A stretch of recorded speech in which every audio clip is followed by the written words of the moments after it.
Kami perwakilan dari SMA Negeri 1 Kelirong, kelas 11-3. Saya sendiri dengan saya Widya Ramadhani. Saya sendiri dengan Habibur Zakia, perwakilan dari kelompok 1 dari kelas 11-3. Ingin mengetahui lebih dalam tentang pembuatan tudung. Pertanyaannya Bu, yang pertama, apa nama desa yang mengelola kerajinan tudung ini? Yang mengelola desa Gerjugan itu dinamakan Kampung Tudung. Ya.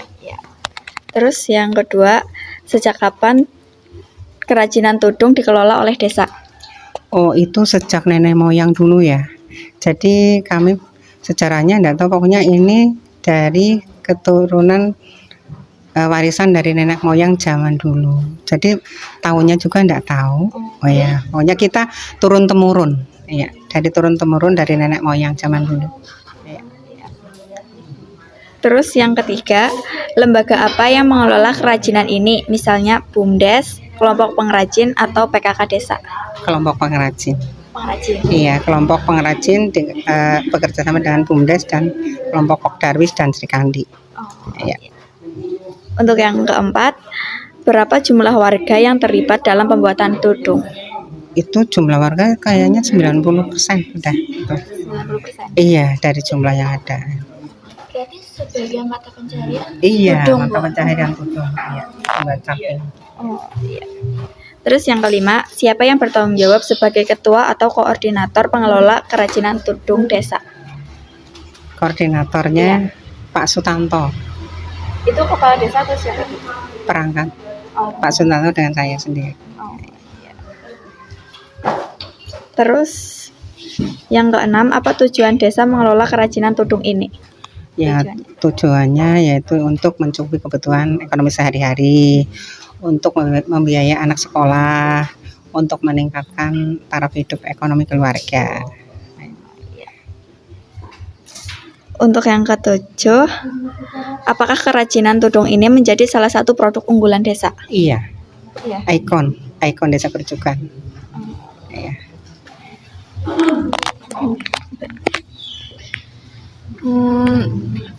Dari mana bahan baku pembuatan tudung diperoleh, Bu?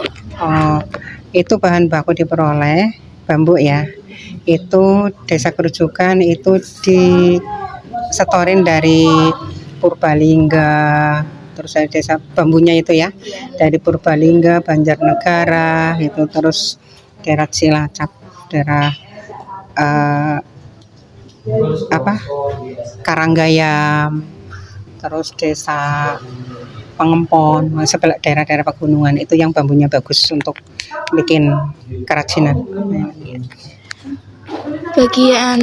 Pembagian tugas warga dalam proses pembuatan tudung. Bagaimana pembagian tugas warga dalam proses pembuatan tudung? Pembagian dalam membuat caping ya. Itu dalam sekup keluarga atau masyarakat itu kan? Masyarakat. Oh, masyarakat. Itu kan dikelola oleh rata-rata diproduksi oleh produksi rumah tangga, kerajinan rumah tangga. Jadi itu per keluarga lah, per rumah tangga. Berarti hampir semua perumahan. Iya, perumahan itu mulai tudung. Pembagiannya yaitu, maksudnya pembagian cara bikinnya. Cara baginya yaitu suami nanti ya, laki-lakinya itu membuat bahannya dari awal, itu kayak blengker, kayak blengker, terus sepatu namanya selempang, terus bahan-bahan bakunya ya, itu kaum laki-laki, bapak-bapak. Kalau perempuan itu finishing atau bikin bahan lambarnya atau capingnya, bahan capingnya itu lambar atau rangkap.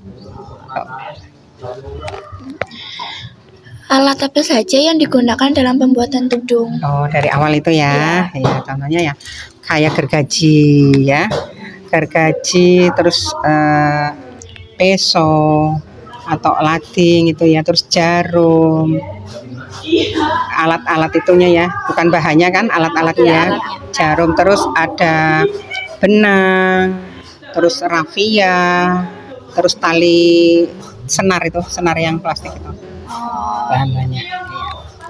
Terus berapa lama waktu yang dibutuhkan untuk menyelesaikan satu tudung? Ya, satu tudung kalau finishing ya bisa Kalau finishing 5 menit udah jadi ya. Itu kalau dari ya kurang lebih ya 1 jam. 1 jam. Iya. Dari Dari awal awal, sampai iya. akhir. Iya. Termasuknya cepet ya? Ya 1,5 jam lah. Iya. Apakah desa memberikan pelatihan khusus pada para pengrajin Untuk apa?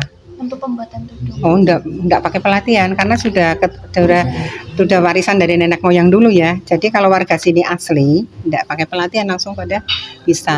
Iya. Kalau Bisa masih diajarin dari yang tertua gitu. iya, jadi anak itu belajar sama orang tuanya ngikutin gitu.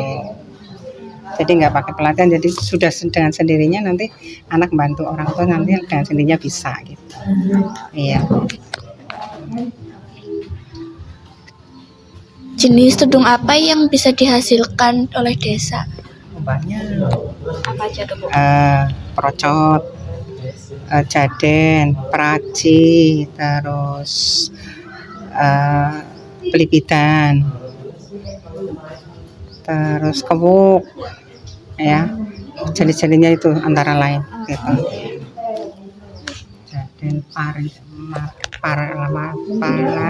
susah. Marilen. Oh, Banyak jenisnya. Jenisnya ya banyak. Itu sama digunainnya atau kegunaannya sama atau enggak? Ya, sama untuk Tudung. iya. Cuma Cuma jenis bentuknya beda, jenisnya beda. apa ciri khas atau keunikan tudung buatan desa Grujugan? Keunikannya, yaitu keunikannya karena bermacam-macam. Oh, Banyak macamnya itu. Enggak satu produk. Iya. jadi nggak bosen ya? Iya, satu produk. Banyak bukannya. Berapa kisaran harga untuk satu tudung yang dijual? Yang jenis apa? Ya kisaran yang umum ya kita Iya, yang umum bisa ya. digunakan. Yang umum yang bisa digunakan sekitar satu, yang sedang itu 15.000. Yang sedang. Iya, itu rata-rata lah gitu. Ya. Paling best seller juga yang mana, Bu? Paling Iya itu, yang itu. 15.000. Iya, yang paling laris, paling laku. Apakah produk tudung ini sudah memiliki merek atau label desa? Merek? Ya, enggak merek, itu ya pada level desa. Caping, iya. Oh, Terus yang apa manfaat kerajinan tudung bagi perekonomian desa? Manfaat kerajinan tudung bagi masyarakat desa. nah, yang untuk perekonomian, untuk membantu sekali untuk perekonomian desa. Iya, ya tadi saya sebutkan tadi ya, bisa untuk anak sekolah, bisa untuk mencukupi kebutuhan hidup sehari-hari, bisa untuk meningkatkan taraf hidup keluarga gitu. Ya kira-kira kan itu kan bikinnya banyak ya Bu. Itu bisa dapat untung berapa? Sekitaran berapakah dalam setahun atau dalam 1 bulan? Dalam 1 bulan, untuk seluruh produknya itu tergantung rosanya apa ya. Iya, bikinnya tuh ada yang rosa, ada yang lambat, tapi rata-ratanya ya tuh kalau satu pasaran gitu aja ya. Satu pasaran misal 3 kodi itu ya. 3 kodi, satu kodinya 200.000. 200.000 berarti kalau 3 kodi 600.000 ya. 600 itu modalnya itu ya kira-kira untungnya sekitar bersihnya sekitar 150 lah. Kurang lebih. Kan di desa Grujugan kan setiap rumah kayak bikin tudung kan Bu. Lah itu pemasarannya itu dikumpulin jadi satu nanti disetorkan ke pasaran atau menjual sendiri-sendiri? Itu jualnya dengan sendiri-sendiri, sudah mempunyai langganan pengumpul masing-masing. Di sini kan di Grujugan banyak pengumpul ya. Jadi misal si A punya sudah langganan dengan pengepul siapa, atas nama siapa gitu. Dengan sendirinya sudah barang di rumah, sudah uang sudah diambilin. Iya, ada yang setor ke pengepulnya, ada yang sudah diambil dari pengepulnya ke rumah masing-masing. Contoh misalkan suami saya sudah diambil sama pengepulnya gitu. Jadi uang datang sendiri lah. Itu istilahnya tuh. Desa ya. Enggak, jadi pribadi. Ada Enggak. jiwa sendiri. Iya, iya, kayak gitu. Mm. Udah? Udah. Wah. Ada yang kurang nggak? Kalau ada yang kurang, mungkin. Cara pembuatannya itu gimana aja sih, Bu? Cara pembuatannya capek. Oh, dari awal. Harus saya yang jawab, harus itu. Milih apa namanya itu? Bambunya juga itu jenis apa aja? Oh ya, satu ya, dari awal itu bambu tali yang bagus, yang biasa untuk membuat todong itu ya. Bahan-bahan tadi ya. Iya, Contoh bambu yang itu yang bagus buat tudung. Bambu tali. bambu tali. yang Bambu bagus. tali yang didatangkan dari daerah pegunungan. Nah, itu yang bagus. Bambu muda atau tua, Bu?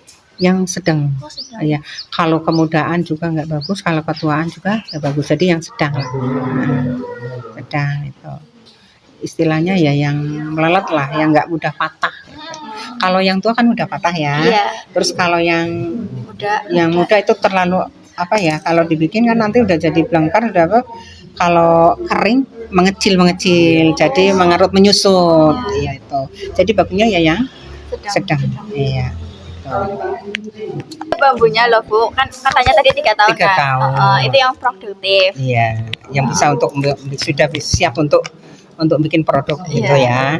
Iya, terus nanti kan bisa Kan disekep-sekep. Iya. kan di sini kan masyarakat pada mulai bikin bambu kan, Bu.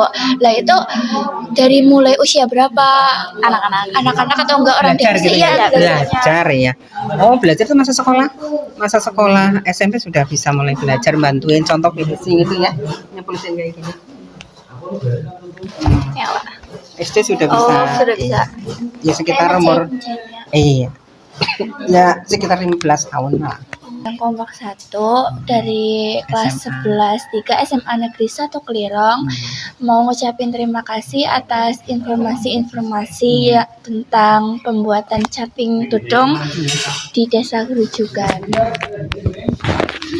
Ya, sama-sama. Semoga ada ilmu ini bermanfaat untuk apa yang sedang adik gali di sini, bisa untuk persyaratan apa ini namanya kamu tuh? Ya, untuk tugas-tugasnya biar dikasih kemudahan. Amin. Mari kita lanjut ke proses pembuatan caping atau tudung.